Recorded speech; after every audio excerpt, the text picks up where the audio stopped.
PMC ప్రేక్షకులకి నమస్కారం. ప్రియమైన ఆత్మీయులారా, ధమ్మపద యాత్రలో గౌతమ బుద్ధుడి యొక్క సిద్ధాంతం పైన, తర్వాత రకరకాల అంశాలపైన మనము చర్చించుకుంటున్నాము, తెలుసుకుంటున్నాము. జీవితం అనేది అసమానమైనది, అనిర్వచనీయమైనది, కాలంతో కొలవలేం. తర్వాత జీవితం అనేది అన్వేషణార్థమైనది, సత్యంతో అనుసంధానమై ధర్మ మార్గంలో నడవడానికి జీవితం అనేది వచ్చింది. కానీ మెజారిటీ పీపుల్కి లైఫ్ అనేది ఒక మిస్టరీ, ఒక రహస్యం. ఎందుకు రహస్యం అంటే మెజారిటీ పీపుల్ ఒక రొటీన్గా, రోబోటిక్గా, సెడెంట్రిక్ లైఫ్ స్టైల్లో జీవిస్తారు. అంటే పుట్టినప్పటి నుంచి చనిపోయేదాకా వాళ్ళ యొక్క లైఫ్ స్టైల్ మనం చూసినట్టయితే చాలా పెరిఫెరీగా ఉంటుంది. ఈ జీవితంలో జరిగేటటువంటి సంఘటనలు ఏవైతే ఉన్నాయో, ఇన్సిడెంట్స్ ఏవైతే ఉన్నాయో అదే లైఫ్ అనుకుంటారు. అంటే పుట్టడం, పెరగడం, చదువుకోవడం, ఉద్యోగం, వివాహం, పిల్లలు, సంసారం, రోగాలు, బాధలు, కష్టాలు, దాని తర్వాత మరణం. ఇది జీవితంలో ఒక భాగం మాత్రమే. 100% లైఫ్లో ఇది కేవలం 20% మాత్రమే. మరి 80% లైఫ్ ఏంటి అని చాలా కొద్ది మందికి ఈ ప్రశ్న వస్తుంది. మెజారిటీ పీపుల్ ఇదే లైఫ్ అనుకుంటారు. ఇలా అనుకోవడం వల్ల వాళ్ళు జీవితం యొక్క లోతుల్లోకి వెళ్ళలేకపోతున్నారు, జీవితం యొక్క సత్యాన్ని అర్థం చేసుకోలేకపోతున్నారు, తర్వాత జీవితం యొక్క అంతిమ లక్ష్యం ఏంటి అది తెలుసుకోలేకపోతున్నారు. దీనివల్ల లైఫ్ అనేది ఎప్పుడు వస్తుంది, బాల్యం ఎప్పుడు వెళ్ళిపోతుంది, వయసు ఎప్పుడు వస్తుంది, వివాహం ఎప్పుడు జరుగుతుంది, ఇదంతా కూడా ఒక రోబోటిక్గా జరుగుతుంది. కానీ తెలిసి జరగట్లేదు. ఈ జీవితం యొక్క ప్రవాహంలో కొట్టుకుపోతున్నారు, కేవలం బ్రతుకుతున్నారు. బ్రతకడానికి, జీవించడానికి చాలా తేడా ఉంది. బ్రతకడం అంటే ఏంటి? జనరల్గా మనకి రీజనల్గా ఒక సామెత చెప్తారు, బల్సాకు దినైనా బ్రతకాలని అంటారు. అది జంతువులు కూడా బ్రతుకుతున్నాయి కదా. మరి జంతువులకి మనిషికి ఆ డిఫరెన్స్ ఏంటి? ఆ విశిష్టమైనటువంటి లక్షణం ఏంటి? ఆ విలక్షణ తత్వం ఏంటి అని మనం చూసినట్టయితే, జంతువులకి ఒక ప్రోగ్రామ్డ్ లైఫ్ ఉంటుంది, ఒక సిస్టమేటిక్ లైఫ్ ఉంటుంది వాటికి.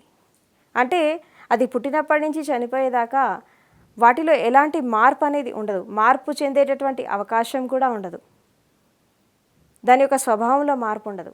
కానీ మనిషి లైఫ్ అనేది అలా కాదు.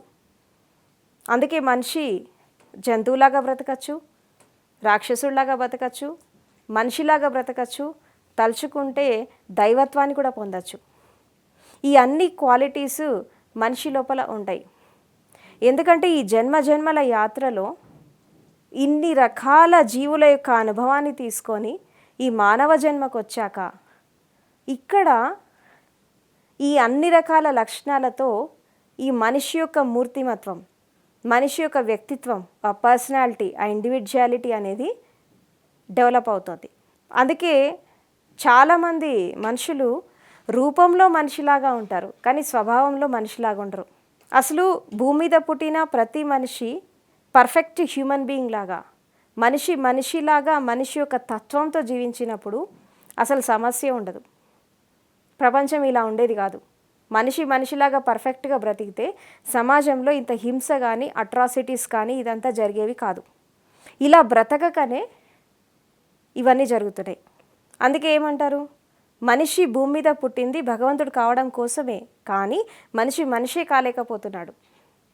ఎక్కడ లోపం జరుగుతోంది, ఎక్కడ ఆ డిఫరెన్సియేషన్ ఎందుకు వస్తుంది అని మనం చూసినట్టయితే, మనిషి అనేటటువంటి ప్రాణి భూమి మీద చాలా పెక్యులియర్గా, విశిష్టంగా, విలక్షణంగా ఉంటాడు అన్ని జీవులతో కంపేర్ చేస్తే. ఎందుకు విలక్షణంగా ఉంటాడు అంటే, ఇన్ని లైఫ్స్ దాటుకొని ఈ హ్యూమన్ లైఫ్కి వచ్చాక, ఈ హ్యూమన్ లైఫ్ దాటాక వాట్ నెక్స్ట్? ఇప్పుడు ప్రతి జీవి కూడా తను ఉన్న దశ నుంచి ఉన్నతమైన దశకి వెళ్ళాలని అన్నీ అనుకుంటాయి. ఉన్నది ఉన్నట్టుగా ఉండాలని ఎవరు అనుకోరు. ఒక బెటర్మెంట్ కోరుకుంటారు లైఫ్లో. ఒక ఉన్నతమైన జీవితాన్ని కోరుకుంటాయి. ప్రతి జీవి కోరుకుంటుంది. అది కోరుకుంది కాబట్టే ఈ ఎవల్యూషన్ ప్రాసెస్లో, ఈ యొక్క పరిణామ క్రమంలో ఇటు సైంటిస్టులు చెప్తున్నారు, అటు స్పిరిచువలిస్టులు చెప్తున్నారు, డిఫరెంట్ లైఫ్స్ దాటుకొని హ్యూమన్ లైఫ్ వస్తుందని చెప్పి. ఈ యొక్క ఎవల్యూషన్ ప్రాసెస్లో, ఈ పరిణామ క్రమంలో ఏం జరిగిందంటే మనిషి లైఫ్కి రావడం జరిగింది. బెటర్మెంట్ కోరుకుంది కాబట్టే ఈ లైఫ్కి వచ్చింది. కోరుకోకపోతే ఎక్కడ వాళ్ళు అక్కడే ఉండేవాళ్ళు. మరి హ్యూమన్ లైఫ్ తర్వాత వాట్ నెక్స్ట్ అనేది ఒక క్వశ్చన్ వస్తుంది. మనిషి మళ్ళీ మనిషిలాగానే బ్రతకాలా, లేకపోతే జంతువులాగా బ్రతకాలా, రాక్షసుడిలాగా బ్రతకాలా, లేదంటే ఇంకా తక్కువ వస్తాయి ఏమని ఉంటే ఆ స్థితికి వెళ్ళిపోవాలా, నెక్స్ట్ ఏంటి అని మనం చూసినప్పుడు ప్రాపంచికంగా ఎదిగిన వాళ్ళని మనం గమనిస్తే, అంటే సైంటిస్టులు కావచ్చు, ఉద్యమకారులు కావచ్చు, విప్లవకారులు కావచ్చు, రకరకాలైనటువంటి స్థితుల్లో ఉన్నవాళ్ళు కావచ్చు, వీళ్ళంతా కూడా ప్రాపంచికంగా ఎదిగారు. అంటే ఒక విధంగా చెప్పాలంటే ఒక మామూలు వ్యక్తి కంటే ఒక ఉన్నతమైన స్థాయికి వెళ్ళారు. అంటే ఎవరైతే సమాజం కొరకు, సమాజ శ్రేయస్సు కొరకు, సమాజ కళ్యాణం కొరకు ఎవరైతే జీవిస్తారో వాళ్ళు పరిపూర్ణమైనటువంటి మానవత్వంతో ఉన్నవాళ్ళు. దాంట్లో సైంటిస్టులు వస్తారు, కవులు వస్తారు, కళాకారులు వస్తారు, ఉద్యమకారులు వస్తారు, విప్లవకారులు వస్తారు, మానవతామూర్తులు వస్తారు, జ్ఞానులు, సత్పురుషులు, వీళ్ళంతా ఈ కోవకి చెందినవాళ్ళు. మరి జ్ఞానులకి, సత్పురుషులకి, ఒక శాస్త్రవేత్తకి, ఉద్యమకారుడికి, విప్లవకారుడికి ఉన్నటువంటి తేడా ఏంటి? వీళ్ళంతా కూడా మానవ కళ్యాణం కోసమే పనిచేస్తున్నారు. మరి what is the difference between knowledge and wisdom? విజ్ఞానానికి జ్ఞానానికి తేడా ఏంటి? విజ్ఞానం అనేది, మేధస్సు అనేది ప్రాపంచికంగా ఎదగడానికి పనికొస్తుంది. ప్రాపంచికంగా మనుషులని ఒక ఉన్నతమైన స్థానానికి వెళ్ళడానికి విజ్ఞానం అనేది పనికొస్తుంది, నాలెడ్జ్ అనేది. బట్ విజ్ఞానం అనేది సంపూర్ణంగా సరిపోదు, టోటల్గా సరిపోదు. ఇంకా ఏదో కావాలి. ఏం కావాలి అంటే జీవితం గురించి అర్థం చేసుకోవాలి. జీవితం యొక్క అర్థం, పరమార్థం ఏంటి? జీవితం యొక్క అంతిమ లక్ష్యం ఏంటి? మనం ఏం సాధించడానికి వచ్చాము? లైఫ్ పర్పస్ ఏంటి? కేవలము కొంతమంది మాత్రమే కారణ జన్ములాగా ఉంటున్నారు, మిగతా వాళ్ళంతా ఎందుకు అలా ఉండలేకపోతున్నారు? ప్రతి వ్యక్తి కూడా ఒక కారణంతో, ఒక పర్పస్తోనే వస్తాడు. అయినా దాన్ని ఎందుకు తెలుసుకోలేకపోతున్నాడు? కొంతమంది మాత్రం అలా ఎందుకున్నారంటే, చాలామంది ఈ రొటీన్గా బ్రతకడం వల్ల, ప్రాపంచికంగా బ్రతకడం వల్ల ఆ పర్పస్ అనేది తెలుసుకోలేకపోతున్నారు.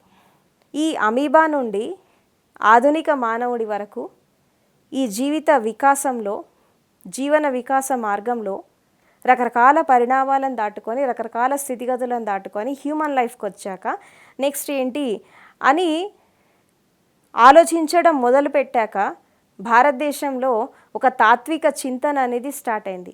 What is life? ఒక ఫిలాసఫికల్ కన్సెప్ట్స్లో ఆలోచించడం స్టార్ట్ చేశారు. దీని తర్వాత ఏంటి? ఈ ప్రకృతి ఏంటి? ఈ విశ్వం ఏంటి? ఈ పంచభూతాలు ఏంటి? దీని వెనకాలండే రహస్యాలు ఏంటి? ఈ యొక్క శక్తి ఏంటి? అసలు ఈ భగవంతుడు ఎవరు? ఇలా ఒక తాత్విక చింతన అనేది స్టార్ట్ అయింది. ఈ తాత్విక చింతన మొదలయ్యాక కొన్ని ధర్మ గ్రంథాలు వచ్చాయి, శాస్త్రాలు వచ్చాయి.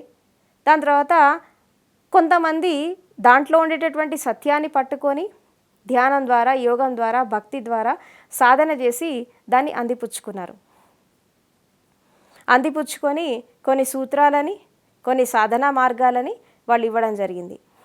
అలా ఒక ఆధ్యాత్మిక అన్వేషణ అనేది మనిషి జీవితంలో మొదలైంది. అంటే man cannot live bread alone. మనిషి కేవలము తిండి కొరకో, బట్ట కొరకో, దీని కొరకో బతకడు. ఇంకా ఏదో కావాలి, ఇంకా ఏదో అవసరం ఉంది మనిషి జీవితానికి. అదేంటి అంటే స్వేచ్ఛ మరియు ఆనందం, ఫ్రీడమ్ అండ్ బ్లెస్. ఇది అల్టిమేట్ గోల్. లైఫ్ నీడ్స్ ఉంటాయి మనిషికి. ఒకటి ఫిజియలాజికల్ నీడ్స్ ఉంటాయి, బయాలజికల్ నీడ్స్ ఉంటాయి, తర్వాత సేఫ్టీ అండ్ సెక్యూరిటీ నీడ్స్ ఉంటాయి, లవ్ అండ్ బిలాంగింగ్నెస్ నీడ్స్ ఉంటాయి, తర్వాత ఫ్రెండ్లీనెస్ నీడ్స్ ఉంటాయి, self actualization, self realization needs ఉంటాయి, తర్వాత ఫ్రీడమ్ అండ్ బ్లెస్, అది లాస్ట్ నీడ్. చాలామంది మనుషులు ఫిజియలాజికల్ డిజైర్స్తో, బయాలజికల్ డిజైర్స్తో, ఈ సేఫ్టీ అండ్ సెక్యూరిటీ నీడ్స్తోనే జీవితాన్ని చాలిస్తున్నారు. Majority people 95%. At least love, compassion, belongingness ఈ స్టేజ్కి కూడా వెళ్ళట్లేదు. అంటే ప్రేమ, మానవత్వం, కరుణ ఈ స్టేజెస్ కూడా వెళ్ళట్లేదు. కేవలం ఇంద్రియ సుఖాలు, కూడుగూడు గుడ్డ, డబ్బు, ధనము, స్టేటస్, పొజిషన్, అహంకారాలు వీటితో ఆగిపోతున్నారు. కానీ ఇంకా ముందుకు వెళ్ళలేకపోతున్నారు. అసలు మనిషి అనేవాడు హృదయంతో బ్రతకాలి, మానవత్వంతో బ్రతకాలి. కానీ అలా బ్రతుకుతున్నారా? మానవత్వంతో, హృదయంతో ఆలోచించే వాళ్ళు ఎంతమంది ఉన్నారు సమాజంలో? 100కో 1,00,000కో ఒకళ్ళు ఉంటారు. అలా బ్రతకలేనప్పుడు, మనిషి మనిషిలాగానే కాలేనప్పుడు దైవత్వం అనేది ఎక్కడి నుంచి వస్తుంది? It's highly impossible. కాబట్టి ఇలాంటి వ్యక్తులని మనిషిలాగా పుట్టి మనిషిలాగా బ్రతకట్లేదు కాబట్టి, ఇలా మనిషిలాగా పుట్టి ఏ దారి తెన్ను తెలియక ఒక అంధకారంలో, అజ్ఞానంలో కొట్టుకుపోతున్నటువంటి మనుషులని కాపాడడానికే తాత్విక చింతన వచ్చింది, ఆధ్యాత్మికత వచ్చింది భారతదేశంలో. అంటే జీవితాన్ని అర్థం చేసుకొని, జీవిత లక్ష్యాలను అర్థం చేసుకొని, జీవితం యొక్క అర్థం పరమార్థాన్ని తెలుసుకొని, జీవితం యొక్క అంతిమ లక్ష్యమైనటువంటి ఆ జ్ఞానోదయాన్ని పొందడానికే మనిషి జన్మ వచ్చింది. అనేక మంది గురువులు, అనేక మంది జ్ఞానులు, సత్పురుషులు ఈ దిశగా వాళ్ళు చాలా రీసెర్చ్ చేశారు. మన పురాతన కాలం నుంచి ఆధునిక యుగం వరకు ఎంతోమంది గురువులు చాలామందికి ఒక మార్గదర్శకత్వం ఇవ్వడం జరుగుతుంది. ఇక్కడ గౌతమ బుద్ధుడు ఏం చెప్తాడంటే, ఎవరైతే శీలాన్ని, సమాధి, ప్రజ్ఞ ఈ మూడిటి ఆచరిస్తారో జీవితంలో, పంచశీలాలను ఎవరైతే పాటిస్తారో, ధ్యాన సాధన ఎవరైతే పర్ఫెక్ట్గా చేస్తారో, సమాధి స్టేట్లోకి ఎవరైతే ప్రవేశిస్తారో వాళ్ళు జ్ఞానాన్ని పొందుతారని చెప్పి చెప్తాడు. ఈ జ్ఞానాన్ని పొందాక ఏం జరుగుతుంది అంటే, జీవితం యొక్క రహస్యం ఏంటి, తర్వాత మరణం యొక్క రహస్యం ఏంటి, ఇది కూడా తెలుస్తుంది. మెజారిటీ పీపుల్ ప్రపంచంలో జీవితాన్ని సరిగా జీవించరు, కనీసం చచ్చిపోయేటప్పుడు కూడా కరెక్ట్గా చచ్చిపోరు. అంటే లైఫ్ అనేది ఎప్పుడు వస్తోంది, ఎప్పుడు పోతోంది, ఈవెన్ మరణం అనేది ఎలా వస్తుంది, ఎలా వెళ్ళిపోతున్నామో అది కూడా అర్థం కావట్లేదు. పుట్టలోని చెదలు పుట్టదా గిట్టదా అన్నట్టు అలా పుడుతున్నారు, ఇలా చచ్చిపోతున్నారు మెజారిటీ పీపుల్ భూమి మీద. మరొక జ్ఞాని అనేవాళ్ళు ఎలా ఉండాలా, ఒక ఆధ్యాత్మిక మార్గంలో వచ్చేవాళ్ళు ఎలా ఉండాలి, ఒక గురు సాంగత్యంలో వచ్చేవాళ్ళు శరీరాన్ని ఎలా వదిలేయాలి, దాన్నే బుద్ధుడు ఏమంటాడంటే మహాపరినిర్వాణం అంటాడు. మరి మరణానికి, నిర్వాణానికి, మహాపరినిర్వాణానికి ఉన్నటువంటి ఆ తేడా ఏంటి? మరణం అంటే ఏంటి? సింపుల్గా ఫిజికల్ బాడీ అనేది వెళ్ళిపోతుంది. ఇది అందరికీ తెలుసు, ఎందుకంటే కళ్ళతో ఎంతోమంది చచ్చిపోగా చూస్తున్నాం. ఆ చచ్చిపోయిన వాళ్ళని తీసుకెళ్ళి క్రిమేషన్ చూస్తున్నాం, శరీరం తగలబడగా చూస్తున్నాం, పూడ్చిపెట్టగా చూస్తున్నాం, రకరకాల ప్రక్రియల్లో చూస్తున్నాం. ఫిజికల్ బాడీ పోతుంది. ఈ ఫిజికల్ బాడీ పోతున్నప్పుడు అసలు బ్రతికున్నప్పుడు మన లోపల ఉండేదేంటి, చచ్చిపోయాక పోయేదేంటి? ఇప్పుడు మనం జీవించి ఉన్నాం, మన లోపల ఏముంది, చచ్చిపోయాక ఏం పోతుంది? ప్రాణం, కొంతమంది ప్రాణం అంటారు, ఇంకొంతమంది ఆత్మ అంటారు, కొంతమంది చైతన్యం అంటారు, కొంతమంది శక్తి అంటారు, రకరకాల పేర్లు పెట్టుకుంటారు దీనికి. మరి ఎవరైతే జీవించి ఉన్నప్పుడు ఒక సాధన ద్వారా తమ లోపల ఉండేటటువంటి ఆ శక్తిని గుర్తిస్తారో, ఆ చైతన్యాన్ని గుర్తిస్తారో, వాళ్ళు ఈ యొక్క మరణం అంటే ఏంటో తెలుసుకుంటారు. అంటే ఫస్ట్ జీవించేటటువంటి కళ రావాలా మనిషికి. ఎలా జీవించాలో మీకు పర్ఫెక్ట్గా తెలిస్తే ఎలా మరణించాలో కూడా తెలుస్తుంది. ఆర్ట్ ఆఫ్ డయింగ్, మరణం అనేది కూడా ఒక కళ, మరణించడం కూడా ఒక కళ, జీవించడం కూడా ఒక కళనే, అది అందరికీ రాదు. సో కాబట్టి ఇక్కడ ఏంటి అంటే, ఒక సాధనా మార్గంలో వచ్చిన వాళ్ళు, ఒక గురువు దగ్గరకు వచ్చిన వాళ్ళు సాధన ద్వారా ఏం సాధించాలి, ఏం పొందాలి. చాలామంది ఏదో మనం సాధన చేస్తున్నామంటే చేసుకుంటూ వెళ్ళిపోతారు. అలా కాదు. నిజంగా మనం ఒక సాధన చేస్తున్నామంటే ఒక అంతిమ లక్ష్యాన్ని పెట్టుకొని వెళ్ళాలి. దేని కొరకు సాధన చేస్తున్నాం? అసలు ధ్యానం ఎందుకొరకు చేస్తున్నారు? ఈ ఆరోగ్యము, శాంతి, తర్వాత ఒక ప్రసన్నత, సమృద్ధి, కుటుంబాల్లో శాంతి, ఇదంతా కూడా ప్రపంచానికి సంబంధించినవి. కోర్స్ ఇది కూడా అవసరమే, బట్ ఇది పరమావధి కాదు. It's a little bit. మరి అంతిమ లక్ష్యం ఏంటి?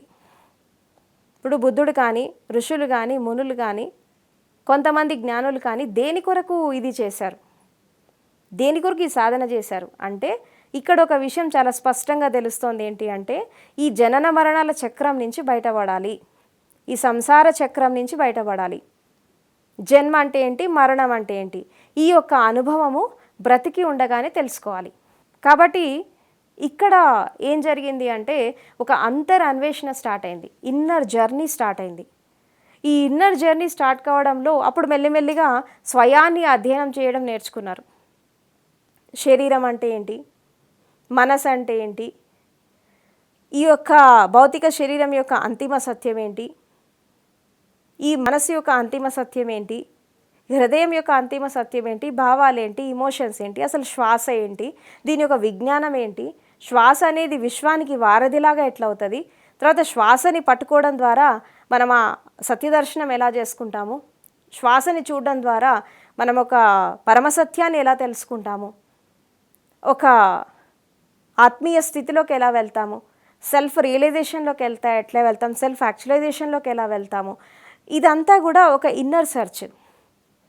ఇలా చేస్తూ చేస్తూ మెల్లిమెల్లిగా ఎవరైతే ఒక సెల్ఫ్ రియలైజేషన్కి వెళ్తారో, అంటే నేనంటే ఎవరు, హూ యామ్ ఐ, నేనంటే ఈ శరీరమా, నేనంటే ఈ మనసా, నేనంటే ఈ ఇంద్రియాలా, నేనంటే ఈ భావాలా, ఈ ఆలోచనలా, ఈ శ్వాసన, ఇదేది కాకపోతే మరి నేను ఎవరిని అని చెప్పి ఒక సెర్చ్ అనేది స్టార్ట్ అవుతుంది ఆధ్యాత్మిక యాత్రలో ఉండేవాళ్ళకి.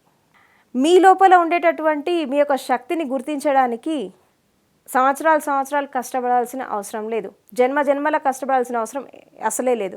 ఎందుకంటే ఒకప్పుడు పూర్వకాలంలో కొంతమంది జ్ఞానులు వాళ్ళు స్వయంగా సాధన చేశారు, వాళ్ళకి సరిగ్గా గైడెన్స్ లేక వాళ్ళు సాధన చేసి సాధించారు కాబట్టి వాళ్ళకి అలా టైం పట్టింది.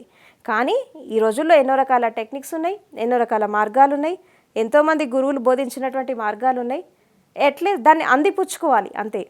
దాన్ని అందిపుచ్చుకోవాలా, సాధన చేయాలి. చేయడం ద్వారా నాకు తెలిసి నా అనుభవం ప్రకారం 3 months to 1 year ఎవరైతే ఒక సంకల్ప బలంతో కష్టపడతారో ప్రతి వాళ్ళు కూడా దాన్ని అందుకోవచ్చు. ఇది అసాధ్యమైన పని కాదు, కష్టమైంది కూడా కాదు. ఎందుకంటే మీరు ఎక్కడో బయట ప్రయాణం చేయట్లేదు, మీ లోపలికి మీరు ప్రయాణం చేస్తున్నారు, అంతర్ప్రయాణం చేస్తున్నారు. మీ శరీరము, మీ మనసు, మీ ఇంద్రియాలు, మీ లోపల శక్తి, మీ చైతన్యము, దీనికోసం అన్వేషణ చేస్తున్నారు. దానికి అంత కష్టపడాలా? ఎక్కడో హిమాలయాలకు వెళ్ళడమో, అంతరిక్షంలోకి వెళ్ళడమో, గ్రహాల మీదకి వెళ్ళడమో చాలా కష్టపడాలి. కానీ మన లోపల మనం ప్రయాణం చేయడానికి ఎందుకు కష్టపడుతున్నారు అంటే ప్రపంచంలో మనుషులంతా కూడా ఎక్కువగా బహిర్ముఖంలో జీవిస్తున్నారు, అంటే ఎక్స్ట్రావర్టెడ్నెస్లో జీవిస్తున్నారు. ఈ ఎక్స్ట్రావర్టెడ్నెస్లో జీవించే వాళ్ళు కొంచెం అంతర్ముఖం కావాలి, ఇన్నర్గా వెళ్ళాలి. దృష్టి అనేది అంతర్ముఖం కావాలి. అంటే స్వయాన్ని మరిచి ప్రపంచపరం కావద్దు. ఎక్కడ ఉన్నా, ఏ స్థితిలో ఉన్నా, ఏ పదవిలో ఉన్నా, ఎంత చదువుకున్నా అహంకారాలకి, అజ్ఞానాలకి లోను కాకుండా స్వయాన్ని మరవకుండా ఉండాలి, స్వాధ్యయనం ఉండాలి, సెల్ఫ్ స్టడీ ఉండాలి. తర్వాత ప్రతిక్షణం జాగృతిలో, ప్రతిక్షణం సాక్షి భావనలో జీవించడం అలవాటు చేసుకుంటే అసలు మూర్ఛ అనేది రాదు, అజ్ఞానం అనేది రాదు, అంధకారం అనేది రాదు. ఇలా రానప్పుడు ఏమైపోతుందంటే వాళ్ళు ఎక్కడ ఉన్నా, ఎలా ఉన్నా, ఏ పదవిలో ఉన్నా, ఏ స్టేట్లో ఉన్నప్పటికీ కూడా దాన్ని పర్ఫెక్ట్గా అందుకోగలుగుతారు. ఇక్కడ మరణం యొక్క రహస్యాన్ని తెలుసుకోవాలి అంటే ధ్యానం అనేది పరిపూర్ణత్వానికి రావాలి. తర్వాత సమాధి స్థితిలోకి ప్రవేశించాలా. సమాధి అంటే ఏంటి? ఇప్పుడు బయట ఉన్న వాటిని కూడా సమాధులు అంటున్నారు, దీన్ని కూడా సమాధి స్టేట్ అంటున్నారు. మరి ఆ సమాధికి ఈ సమాధికి ఏంటి తేడా అంటే, ఆ సమాధులు ఏంటి అంటే ఒక మనిషి నార్మల్గా చనిపోయినప్పుడు, అన్కాన్షియస్ స్టేట్లో చనిపోయినప్పుడు తీసుకెళ్ళి బాడీని అక్కడ పెట్టేస్తారు, అక్కడ తగలబెట్టడమో పూడ్చిపెట్టడమో చేస్తారు, అది సమాధి. మరి దీన్ని కూడా సమాధి అంటున్నారు. ఆధ్యాత్మిక మార్గంలో ఎవరైతే ప్రయాణం చేస్తున్నారో ధ్యానం నుంచి సమాధి స్థితిలోకి ప్రవేశించాలని. ఈ సమాధి ఏంటంటే జీవించి ఉన్నప్పుడే మరణం యొక్క అనుభవాన్ని పొందాలి. అంటే మృత్యోర్మ అమృతంగమయ, అసత్యం నుండి సత్యానికి రావాలి, అంధకారం నుండి వెలుక్కి రావాలి, మృత్యువు నుంచి అమృత తత్వానికి రావాలి. అంటే జీవించి ఉండగా మరణం యొక్క అనుభవాన్ని పొందాలి. అంటే ఒకవేళ మరణం అనేది వస్తే ఎట్లా వస్తుంది, ఆ స్థితి ఎట్లా ఉంటుంది, ఆ మరణం అనేది వచ్చినప్పుడు ఆ బాడీ ఎలా ఉంటుంది, మైండ్ ఎలా ఉంటాయి, థాట్స్ ఎలా ఉంటాయి, ఆ ఫీలింగ్స్ ఎట్లా ఉంటాయి, ఇదంతా కూడా ప్రాక్టికల్గా సమాధి స్టేట్లో ఎంటర్ అయినప్పుడు ఇదంతా చూడాలి. అసలు సమాధి స్టేట్లోకి ఎంటర్ అయిపోయాక శరీరం అనేది డెడ్ అయిపోతుంది, మనసు చచ్చిపోతుంది, ఆలోచనలు ఉండవు, భావాలు ఉండవు, ఫీలింగ్స్ ఉండవు, ఆఖరికి శ్వాస కూడా ఉండదు. శ్వాస కూడా ఒక 15 నిమిషాలకు శ్వాస ఉందా లేదా అన్నట్టు ఒక తీగలాగా వస్తూ ఉంటుంది. ఇక్కడ కలిగేటటువంటి అనుభవం ఏదైతే ఉందో అది కాన్షియస్గా మీరు డెత్ ఎక్స్పీరియన్స్లోకి వెళ్తారు. మామూలుగా చనిపోయినప్పుడు అన్కాన్షియస్ స్టేట్లో రోగాలతో, నొప్పులతో, బాధలతో, బంధాలు, బాంధవ్యాలతో, రకరకాల వ్యామోహాలతో చచ్చిపోతారు. అసలు చచ్చిపోతున్నాం అన్న విషయం చాలామందికి అర్థం కాదు. ఈవెన్ చచ్చిపోయాక కూడా ఆ ప్రాణం యొక్క పరిస్థితి ఎట్లుంటుందంటే నాకు బాడీ పోయింది అన్న విషయము ఆ ప్రాణానికి అర్థం కావాలంటే కొన్ని గంటలు పడుతుంది, కొంతమంది కొన్ని రోజులు పడుతుంది. తీసుకెళ్ళి ఆ శ్మశానంలో శవాన్ని తగలబెట్టాక అప్పుడు ఆ అగ్ని కీలలు చూసి అమ్మో నాకు బాడీ లేదా అని అనుకుంటుంది. అప్పుడు అర్థమవుతుంది. ఎందుకంటే ఈ యొక్క శక్తికి శరీరంలో ఉన్నప్పుడు శరీరం లేనప్పుడు పెద్దగా ఏం డిఫరెన్సియేషన్ ఏం కనబడదు. బయటికి వచ్చాక చూసుకుంటుంది, ఏమైంది నా బాడీకి, ఏమైంది, నేను ఎందుకు ఇలా ఉన్నాను, వీళ్ళంతా ఎందుకు ఏడుస్తున్నారు, ఇదంతా చూసుకుంటుంది. చూసుకున్నాక అది తిరుగుతూ ఉంటుంది వాళ్ళదే. ఇంకా ఇది సంసారం మీద వ్యామోహాలు విమోహాలు పోవు కదా, భార్య పిల్లలు సంసారం ఇదంతా చూస్తుంది. ఈ చూసి ఆఖరికి అక్కడ క్రీమేట్ చేసేటప్పుడు అది చూసి ఇంకా ఈ కుటుంబంతో నాకు బాంధవ్యం తెగిపోయింది, ఇక్కడ నాకు ఎవ్వరు లేరు అని అనుకుంటుంది. ఆ కాసేపు ఆ శ్మశాన వైరాగ్యం అనేది కాసేపు వస్తుంది. దాని తర్వాత అందరి ఇంటికి వచ్చాక ఇంకా ఈ అటాచ్మెంట్స్ పోక ఆ ఇంటికి వచ్చేసి అక్కడ కూడా ఒక 14-15 డేస్ ఆ ఇంట్లోనే ఉంటుంది. దాని తర్వాత మెల్లిమెల్లిగా కొన్ని సోల్స్ 45 డేస్ ఉంటాయి, కొన్ని 3 months ఉంటాయి, కొన్ని 15 డేస్ ఉంటాయి, వాళ్ళ అటాచ్మెంట్స్ని బట్టి ఉంటాయి. ఇట్లా ఇదంతా చూసుకుంటూ మెల్లిమెల్లిగా ఇంకో లైఫ్కి తన స్వభావాన్ని బట్టి తన నేచర్ని బట్టి ఇంకో లైఫ్కి వెళ్ళిపోతుంది. ఇది సాధారణమైనటువంటి డెత్. ఇక ఎవరైతే మరణం యొక్క రహస్యాన్ని తెలుసుకుంటారో, సమాధి అంటే జీవించి ఉండగా సమాధి స్థితిలోకి ఎవరైతే ప్రవేశిస్తారో వాళ్ళు పొందేటటువంటిది ఏదైతే ఉందో అది నిర్వాణము. నిర్వాణం అంటే ఏంటి? జీవించి ఉండగా మరణం యొక్క అనుభవాన్ని పొందడం, డెత్ ఎక్స్పీరియన్స్ తీసుకోవడం. అంటే చనిపోయినప్పుడు ఉండేదేంటి, పోయేదేంటి, శాశ్వతంగా ఉండేదేంటి, అశాశ్వతమైనటువంటి తత్వం ఏంటి అని చెప్పి ఒక ప్రయత్నపూర్వకంగా ఒక సాధకుడు ఆ స్థితిలోకి వెళ్తాడు. అదే సమాధి స్థితి. ఆర్ట్ ఆఫ్ డయింగ్, జీవించి ఉండగా మరణించేటటువంటి కళను నేర్చుకోవడం. ఎవరైతే జీవించి ఉండగా మరణించేటటువంటి కళను నేర్చుకుంటారో వాళ్ళకి డెత్ అనేది ఎండ్ అయిపోతుంది. ఎందుకంటే దే హ్యావ్ ఎక్స్పీరియన్స్డ్ ఉండేదేంటి పోయేదేంటి అన్న విషయం వాళ్ళకి అర్థమైపోయింది. అర్థమయ్యాక డెత్ అనేది ఒక ఇల్యూజన్. ఒక మామూలు వ్యక్తికి, సాంసారికంగా బ్రతికే వాళ్ళకి డెత్ అనేది నిజమే. అది చచ్చిపోతే నేనే చచ్చిపోతున్నాను అనుకుంటాడు, కానీ నా శరీరం పోతుందని అనుకోడు. ఎందుకంటే ఈ దేహభ్రాంతి ఉంటుంది, దేహం మీద వ్యామోహం ఉంటుంది. ఈ యొక్క శరీరం నుంచి బయటికి రాడు. నేనే చచ్చిపోయినా అనుకున్నప్పుడు అక్కడ ప్రాణం కూడా చచ్చిపోతుంది, తనే చచ్చిపోతున్నాడు. ఇది మామూలు డెత్. సో ఇక్కడ ఏమైపోతుందంటే అన్కాన్షియస్నెస్గా వెళ్ళిపోతారు. సో ఒక సాధకుడు ఎలా ఉంటాడు, ఈ యొక్క సమాధి స్థితిలో ఉన్నటువంటి సమాధిస్ట్ చనిపోతే ఎలా, ఒకవేళ అనుకుందాం సమాధి స్థితిలో ఉన్నప్పుడే ఆ ప్రాణం పోయిందనుకో, వీళ్ళు ఎలా వెళ్తారు అంటే వీళ్ళకి కూడా ఒక అండర్స్టాండింగ్ ఉంటుంది. ఎందుకంటే వీళ్ళు సాధన చేసుకుంటూ వచ్చారు. శరీరం ఏంటి, ఇదేంటి, అదేంటి, శ్వాస ఏంటి చూసుకుంటూ ఉన్నప్పుడు ఈ అవేర్నెస్ అనేది టోటల్గా వస్తూ ఉన్నప్పుడు అర్థమైపోతుంది ఉండేదేంటి పోయేదేంటి అన్న విషయం. అర్థమయ్యాక అక్కడ ఏం జరుగుతుందంటే కాన్షియస్గా బాడీ లీవ్ చేయడం అనేది ఎలా అని ఒక ప్రాక్టీస్ చేస్తారు సమాధిలో. జీవించి ఉన్నప్పుడే ఇది చేయాలి. కనీసము లైఫ్లో ఒక్కసారైనా పర్లేదు, ప్రతి సాధకుడికి ఈ మరణం యొక్క అనుభవం జీవించి ఉండగానే జరగాలి. ఒక్కసారైనా శరీరం నుంచి బయటికి రావాలి. ఆ సమాధి స్థితిలోకి పోవాలి. మనం ధ్యానం దాని కొరకే చేస్తున్నాం. ధ్యానం అనేది పరిపూర్ణత్వానికి వచ్చినప్పుడు, మీరు సమాధి స్థితిలోకి ఎంటర్ అయినప్పుడు ఈ అనుభవం మీకు జరుగుతుంది. కనీసం లైఫ్లో ఒక్కసారైనా పర్లేదు అలా బయటికి రావాలి. ప్రయత్నపూర్వకంగా బయటికి రావాలి, ఇష్టపూర్వకంగా రావాలి. ఆ ఇచ్చా మరణాన్ని ఆస్వాదించాలి జీవించి ఉన్నప్పుడే. ఎవరైతే జీవించి ఉన్నప్పుడు ఒక్కసారైనా అట్లా బయటికి వస్తారో ఇక వాళ్ళకి అలవాటు అయిపోతుంది. అలవాటైనప్పుడు ఏమైపోతుంది, ఈ శరీరం అనేది ఒక ఇల్లు అయిపోతుంది. ఇన్నాళ్ళు ఇది జైలు ఒక విధంగా చెప్పాలంటే. పుట్టినప్పుడు ఎప్పుడో లోపలికి వచ్చింది, ఆఖరికి ఆ మరణం అనేది వచ్చి ఆ టైం వచ్చేదాకా బయటికి రాదు. కానీ ఇప్పుడు ఒక సాధనలో ఉండే వాళ్ళు ఏం చేస్తారు, ప్రయత్నపూర్వకంగా ఆ స్థితిలోకి వెళ్తారు. వెళ్ళి తమ ఇష్ట ప్రకారంగా బయటికి వస్తారు. ఇష్ట ప్రకారంగా ఎవరైతే బయటికి వస్తారో వాళ్ళకి డెత్ అనేది ఉండదు. డెత్ అనేది ఒక భ్రమ, ఒక ఇల్యూషన్. వాస్తవానికి డెత్ అనేది ఒక భ్రమ, అది కూడా ఒక భ్రమనే. డెత్ కూడా, లైఫ్ అనేది ఎలాగైతే ఒక ఇల్యూషనో డెత్ కూడా ఇల్యూషనే.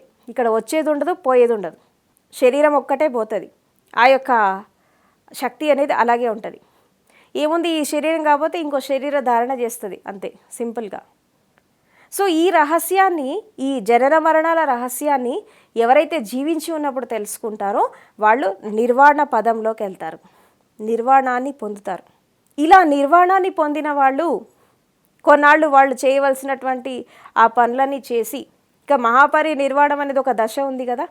ఆ మహాపరి నిర్వాణం అంటే ఏంటి అంటే, ఎవరైతే ఈ భూమి మీదకి వచ్చాక ఈ సాధన చేసి వాళ్ళు చేయాల్సినటువంటి కర్మలు, అది సేవ కావచ్చు, దానం కావచ్చు, ధర్మం కావచ్చు, what ever it may be, వాళ్ళు చేయవలసినటువంటి పనులు త్వరగా కంప్లీట్ చేసుకొని ఒక 3 నెలలు, కొంతమంది అయితే 3 నెలల ముందు, కొంతమంది 2 నెలల ముందు, కొంతమంది వారం రోజుల ముందు, కనీసం అట్లీస్ట్ 3 days బిఫోర్ వాళ్ళ డెత్ గురించి డిక్లేర్ చేస్తారు.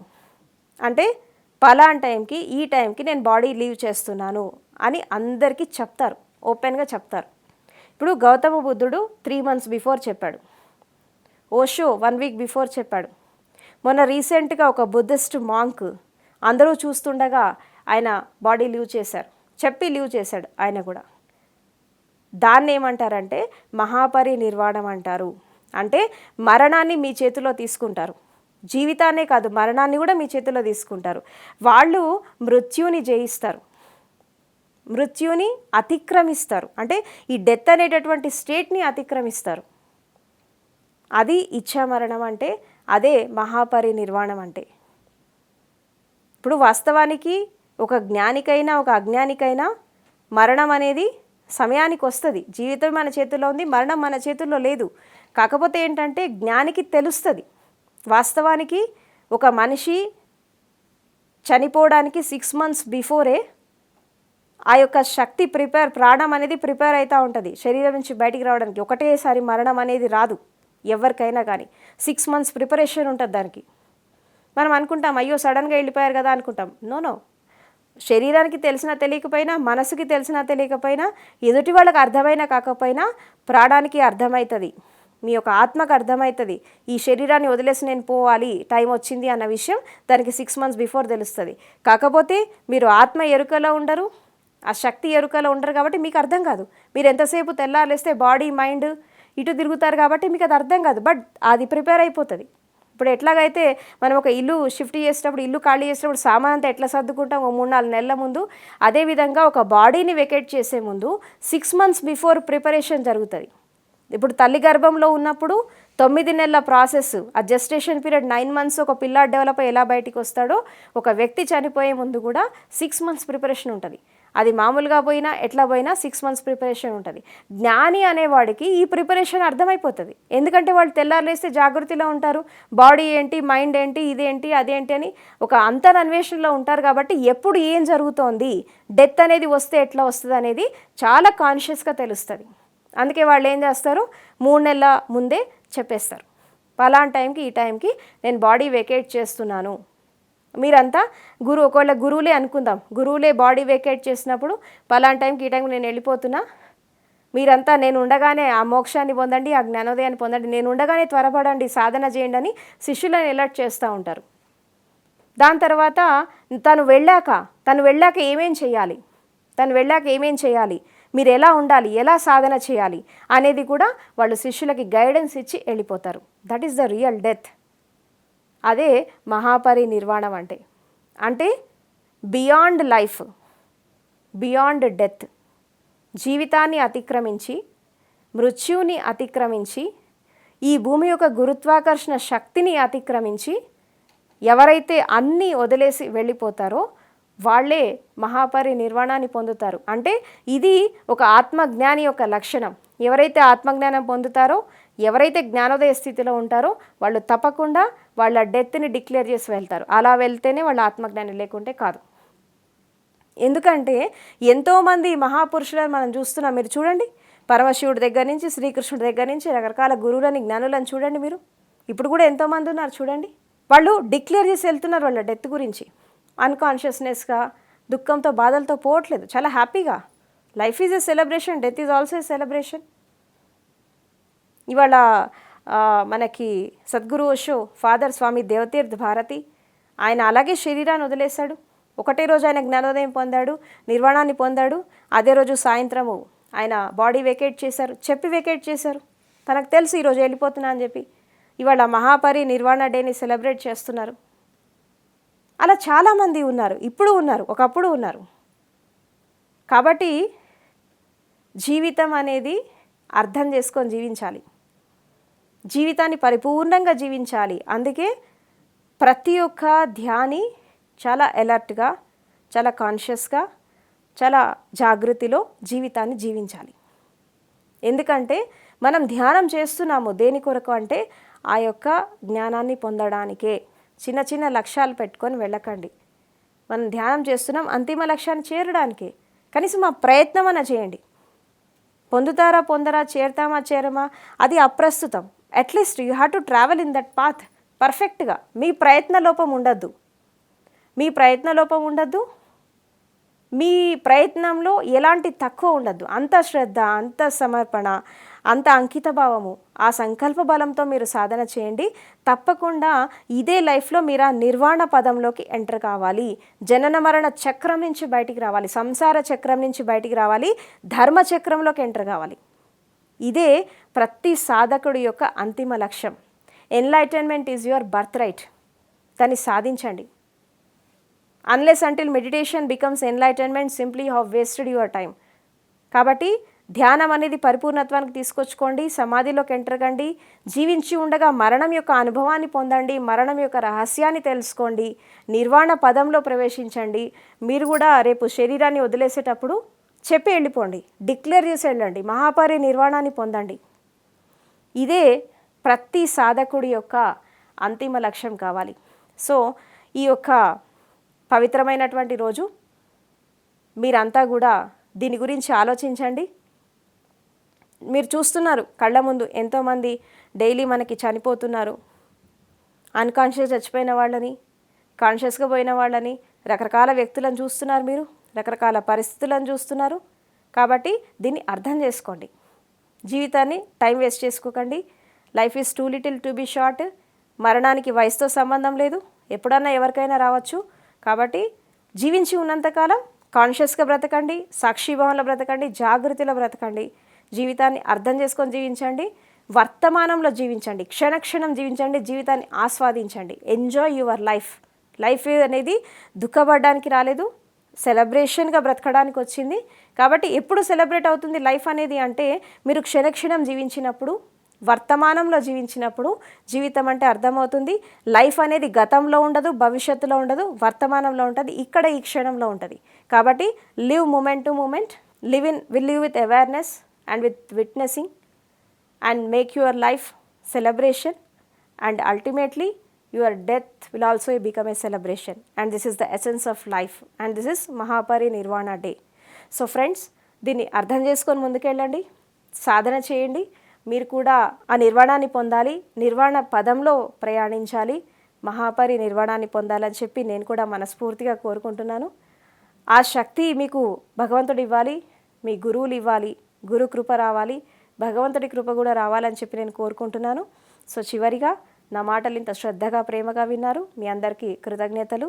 అంతిమంగా మీలో కొలువైనటువంటి ఆ యొక్క పరమ చైతన్యానికి నా ప్రణామములు. Thank you very much.